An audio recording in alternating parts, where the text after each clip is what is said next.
So in this Moomoo tutorial video, I'll be showing you guys how to buy Lululemon stock here on the Moomoo application. So once Moomoo's opened up, what I want you to do is to go to the top right, press on the magnifying glass icon.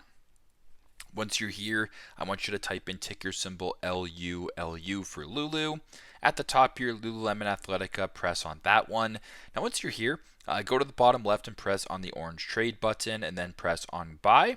Once you're here, you can select the session you want to buy this stock in, as well as the order type, so you can choose a limit or a market. And then right below that, you can choose the quantity. So for instance, if you wanted to buy, I don't know, 10 shares, for instance, the price tag below is how much it would cost. So if all looks good, you want to proceed, press on the green buy button, and then follow the steps that way. So very simple, very straightforward. This is how to buy Lululemon stock on Moomoo. Thanks again for watching, and I hope this video helps.